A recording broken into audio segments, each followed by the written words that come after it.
This episode is sponsored by Prodigy. Teachers, back to school means new routines and new adventures. With epic quests and game-based math practice, Prodigy makes learning fun from day one. And it's totally free for teachers.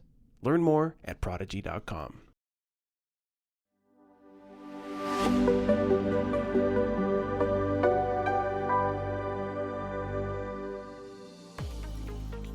The National Council of Teachers of Mathematics welcomes you to Adding It All Up, a podcast created by and for mathematics educators and teachers. Join us each month as we explore current topics, insights, and emerging trends with thought leaders in the math community. And now, the hosts of Adding It All Up, NCTM President LaTrenda Knighton and NCTM Past President Kevin Dykma. Hi, everybody, and welcome back to Adding It All Up.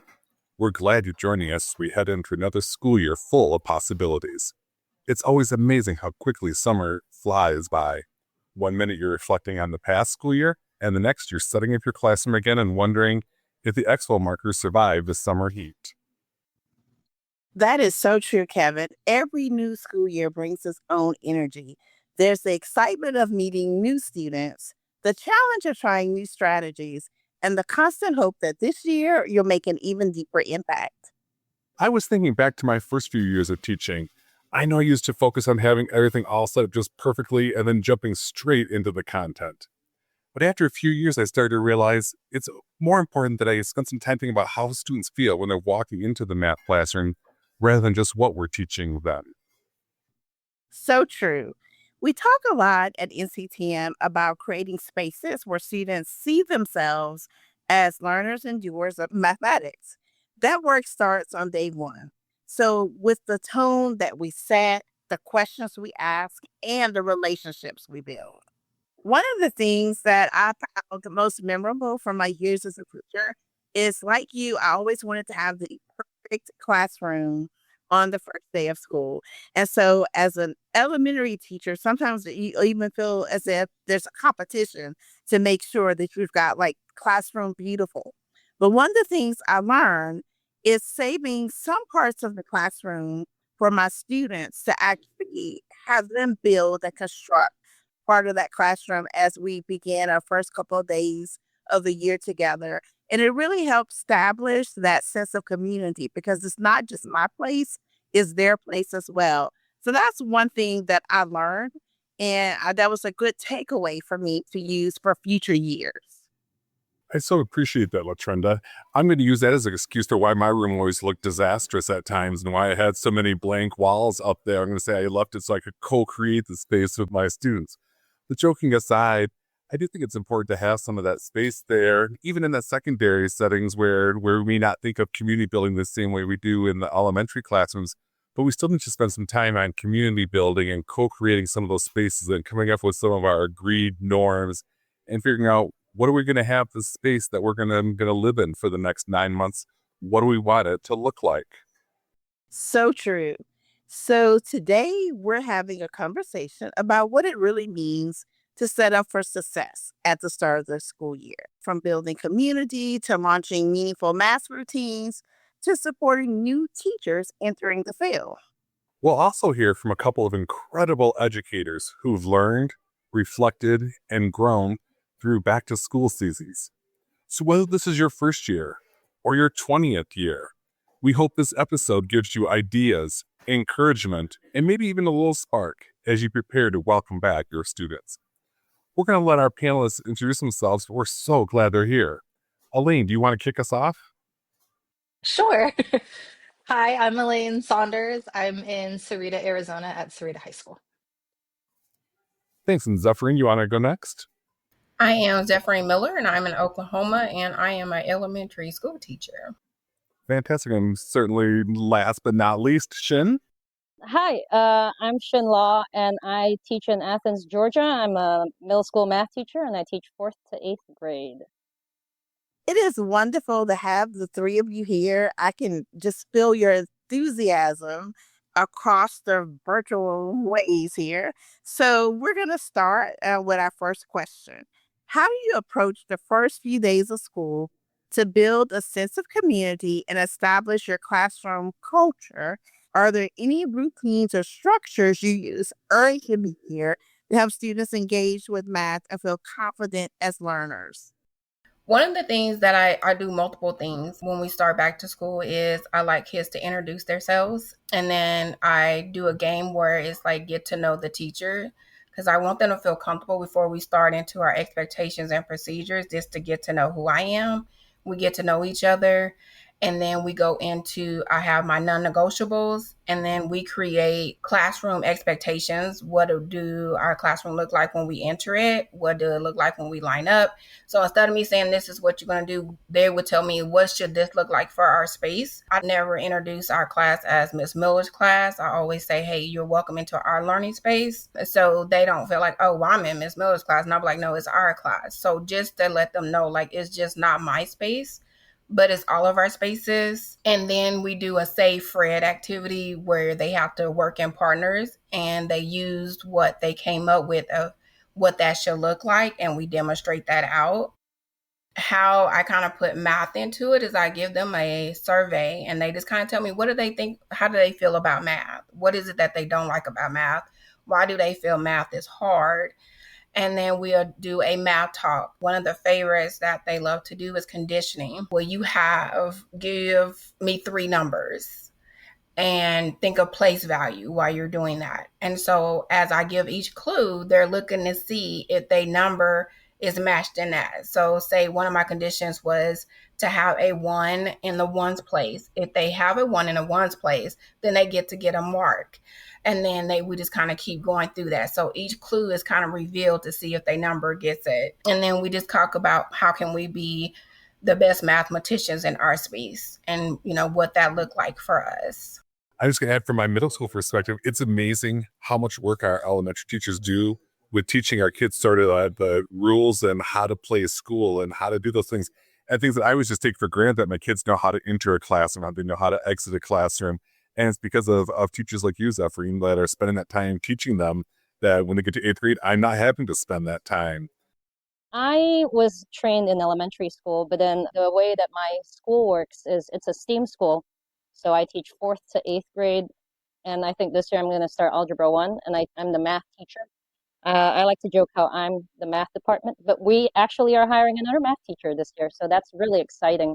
So I always get the 4th and 5th graders as my homeroom.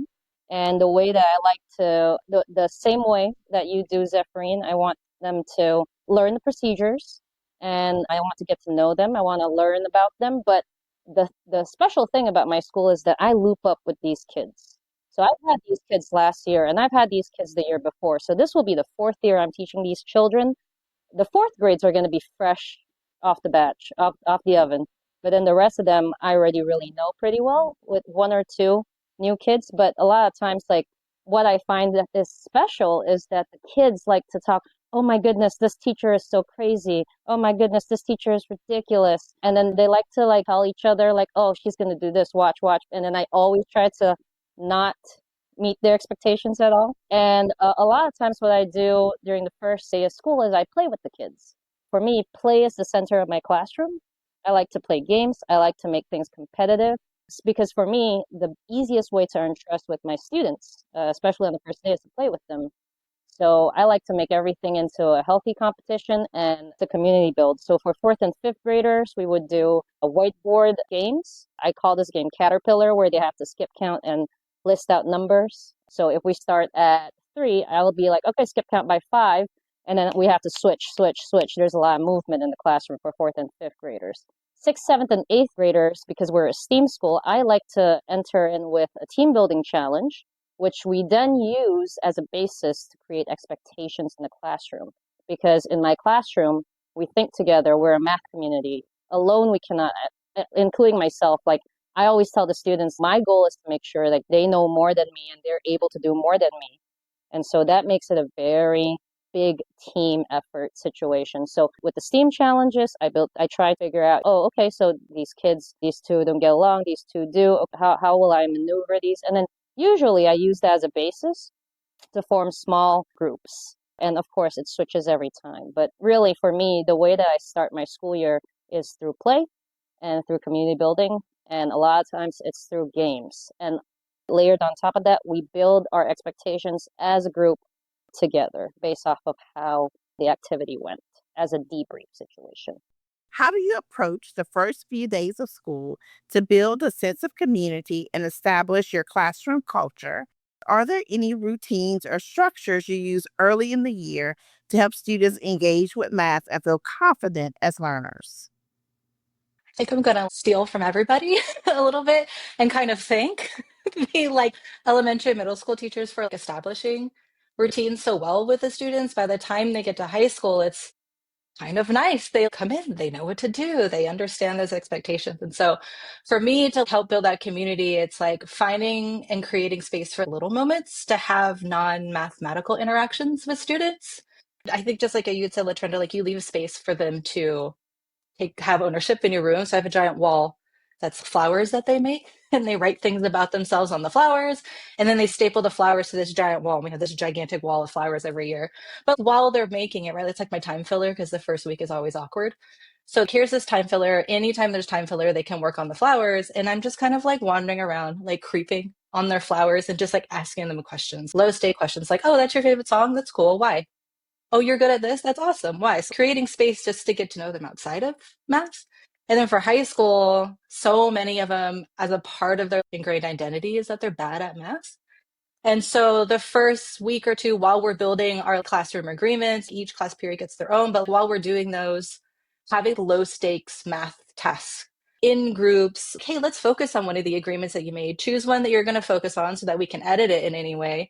But here's just a casual low stakes math task that we can all dive in that feels like low floor, high ceiling vibes.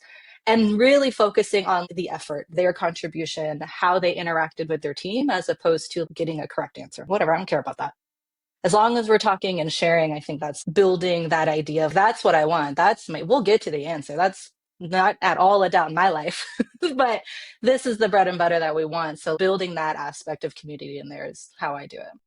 And I love how you have an emphasis on communication, because for me, I just recently last year, I started buying into talking more about math.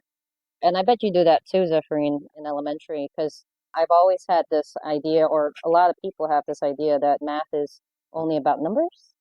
But I feel like this past year, building off of what Zephyrin and Elaine, both of y'all said, is the conversations, making those conversations very low stakes and reinforcing that math language. How does it look like in your classroom, Zephyrin?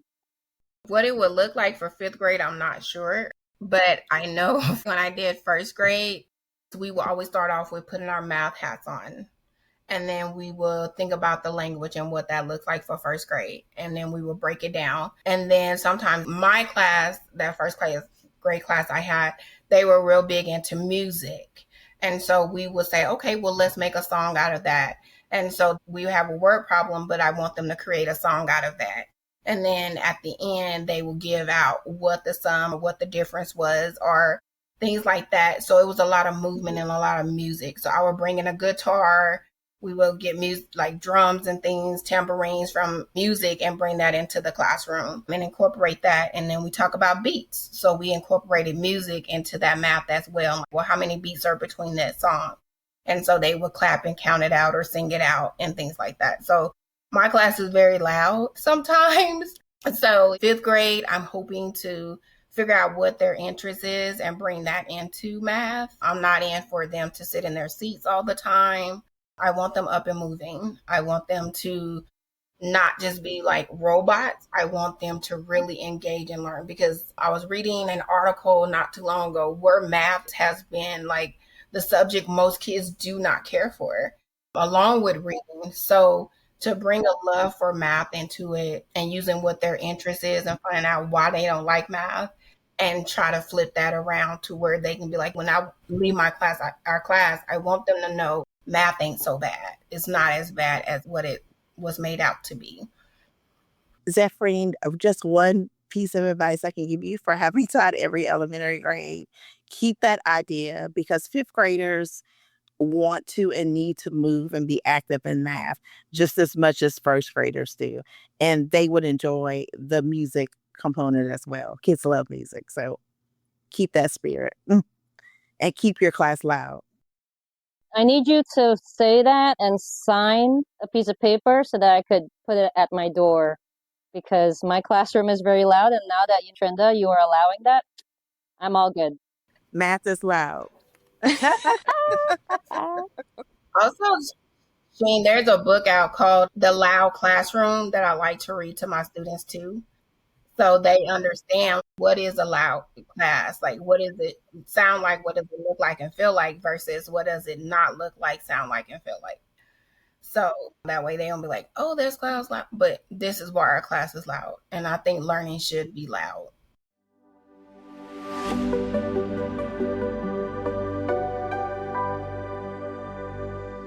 This episode is sponsored by Prodigy. Teachers prepping for back to school? Start the year with the right tools. Prodigy gives you real-time student data and ready-to-go math assignments, all from your free teacher dashboard. Learn more at prodigy.com. I love all these ideas for that first couple of weeks, but let's think about some instruction, some pedagogy, because we know school is more than just that first week of school.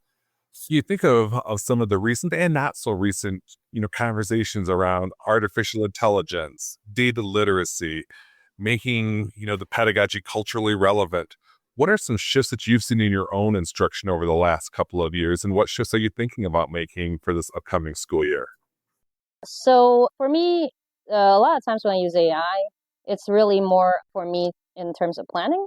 My principal really wants us to figure out a way to incorporate AI this year. So I'm going to put a pin in that. But in terms of data literacy, that and of course, culturally relevant pedagogy is in our blood. For us to be good teachers, it's just like breathing for us, right? But I think a lot of times I mix data literacy with a lot of culturally relevant pedagogy, because I try to first gauge what the students are into. And what I do is I like to use warm-ups like little reveal graphs or even some YouTube videos. I really like this guy. The YouTube channel is called Just the Facts. And basically what the video does is that it basically condenses all of this data into multiple different graphs and then really teaches the students how to analyze it. So I really like to use things that they already know. So for example, at the end of last year, there's this really interesting lesson on scientific notation. For example, I didn't come up with this, but it's based off open up resources. And we took a look at Jeff Bezos's net worth. And we wrote the net worth, or what he's worth in terms of scientific notation. And then for that, we compare what he makes. And then we compare it to the average Amazon worker. And all of that, it may sound like a little bit simple, but it allowed for so much conversation around how we actually look at numbers and what numbers really mean. And on top of that, last year we had the elections, and there's a lot of problems around people. There's media literacy and there's data literacy. And the way that I like to approach numbers, especially when it comes to real life, is through financial literacy and the stock market. So I teach an elective or a special called the stock market game, where I teach the students how to identify all these factors around in the economy, real-time politics, and then, they basically have to compete in real time in this real-world stock market situation. It's open for 5th grade to 8th graders. So we do a lot of that. So it really creates meaning in terms of these numbers and these things that are happening. And it was so interesting because right when the tariffs hit last year, the students had a real-time drop in their money accounts. And so that creates that meaning. And so I think what I'm trying to get to is when it comes to data literacy, what I try my best to do is to make it meaningful to the children. And for me to be effectively able to do that, like I have to really get to know my students in order to infuse that culturally relevant pedagogy. And of course, I like to sprinkle a little skibbity toilet here and a little 6-7 there, and and a little low taper fade here and there. I sound so old. So old. Elaine and Zephyrin, do you know what I'm talking about? 6-7. I don't even know what that means, but I love playing with the students. And a lot of the way that I approach things, it comes from that. One of the great things I think I've always thought about being a teacher is that we have an opportunity sometimes to reinvent ourselves, or maybe just to make ourselves a little bit more polished at times. So when I think about this, what's something that you used to prioritize, but now you've decided I can let this go? And maybe something new you've decided to embrace instead. I would take that one. I think for me, mine was everything had to be perfect. Starting out, it was like, no, we got to stick to the schedule. This is what we got to do. No, okay, we got to stop right now. We ran over this and we ran. So it was like just focusing more on how we kept on time instead of the learning aspect of it and really enjoying the kids. And then having a clean classroom because I have very bad OCD. And so I see a little piece of trash on the floor and I literally will stop the class and be like, there's paper on our floor. So I had to learn just to like let that go, let learning flow and not worry so much about the time and just really enjoy that teaching moment. And as I start really going through my years of teaching, I have found myself that I'm not so strict on that. I'm more focusing on are we learning? And I'll tell the gym teacher whenever we got to go to activity, I'm sorry we was late. We got caught up in learning. And I don't want to take away from your time, but I'm sorry.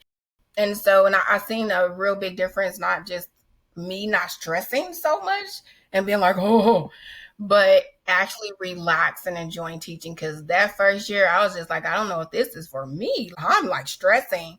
But as the years went on, I'm more relaxed. I'm more like, okay, there's a piece of trash on the floor. And I'm telling them in my brain, keep going. Don't worry about that. We can get that later.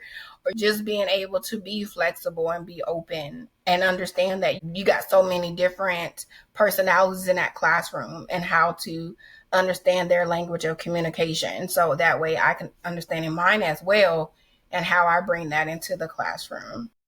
I feel like I have the exact opposite problem of you. I like thrive in chaos and I'm like, where are my keys 8 times a day? Like there's papers everywhere. Like, but I think for me, it's letting go of a couple things. I don't need to grade everything. That's fine. Not everything needs to be graded. A lot of it they can grade themselves. What can I let go of and take off my plate? I think is a big one for me. What can I not do? And then with high schools, it's hard sometimes because I want you to do it. I want you to succeed. I want you to maybe not love math, but like tolerate it in this class and try. And it's like, how can I let go of wanting it more than them? At times, where's the balance of pushing them and then helping them get there, trying to get them to grab it on their own? It's like a teetery line of just like, how do I do that in a way that still makes me feel good at the end and not super stressed for them in their grades? These are great suggestions. And I love that we're thinking about what can we let go of. And there are things that after 30 years, and if that's my wish, I could keep reminding myself, let go of it, let go of it, let go of it. So it's nice to hear that other teachers are struggling with those same things. What's something that you're especially excited about this new school year, or perhaps nervous about with this new school year? I'll lead with a super great excitement is that it's my 4th year at the school. So I taught my freshmen, and so I'll see them graduate this year. So I'm very excited to see my little babies, to see the whole thing. You're just like, they become such different, mature, amazing little humans by the time they graduate. Like it's just wonderful to see. I'll send you a case of tissues. But for real, and I'm not a crier, and I'm gonna cry. I'm gonna be real dehydrated at graduation this year. I'm just really excited to not be the only math teacher in the building. And I'm really excited to invite this 30-year-old veteran teacher, not 30-year-old, sorry. She's taught for 30 years, and I'm really excited to learn from her and to pick her brain and to collaborate with her. And I'm so excited to have that in my life and not be the only person teaching math. For me, what I'm excited for is I'm actually starting at a new school, new grade. On top of that, being part of our Guided Coalition, so that would be team lead as well, getting our grade level up to where we're working as a team versus separate of what they worked last year. So just coming in and just working and collaborating with my team, new students, a new school year, just positivity for just learning and growing. So that's what I'm excited for this year. All right, we all need to catch up, like off camera. It's been a lot. Yeah. A lot of transitionings. Well, you are such a wonderful group. We thought it would be fun to end today's episode with a quick round of agree or disagree, rapid fire style. So what's going to happen is Kevin and I are going to give you a prompt and you can say agree or disagree. No explanation. That's it. Just agree or disagree. Everyone gets to chime in. And just remember, this is just lighthearted. So it's just to spark reflection and fun. And so these views are personal and they don't reflect the official stance of NCTM. So if you're ready, Kevin's going to give you our first rapid fire. And it's going to go rapid fire. Okay, Kevin, start. All right. You should dive into math content on the very first day of school. Disagree. Disagree. Students should always have a choice in how they solve a math problem. Agree. Agree. It's better to overplan than to wing it. Agree. Disagree. Students notice when you change the classroom layout. Agree. Anchor charts are essential for a math classroom. Agree. Agree. Laminating is a form of self-care. I love laminating. Agree. Agree. Laminating and cutting. Yes, struggle is a necessary part of learning math. Agree. Agree. Agree. The best lessons are often the ones you didn't script too tightly. Agree. Agree. Agree. It's okay if your very first lesson of the year is a flop. Agree. Agree. Agree. A clean desk is a myth. Agree. Agree. Definite Disagree. myth. Agree. Can't Agree. even see my desk. Summer professional development counts if you were near a pool. Agree. Ooh, agree. Agree. So agree. A digital planner is more efficient than a paper one. Disagree. Disagree. Disagree. Every student is a math person, they just don't know it yet. Agree. Agree. Partly. Okay, you guys survive. Agree, disagree. Well, thanks for being our guinea pigs and for being the very first ones ever to do the agree or disagree. We're so excited and so thankful for the three of you and for sharing your thoughts with us and with our listeners. To our listeners, thanks for joining us for another episode of Adding It All Up. Don't forget to follow, subscribe, and share this podcast with your fellow math educators. Have a wonderful start to the school year. This episode is sponsored by Prodigy. Teachers, start the school year with a free game-based platform covering over 1,500 math skills for grades 1 through 8. Prodigy keeps learning fun and aligned to what matters. Learn more at prodigy.com.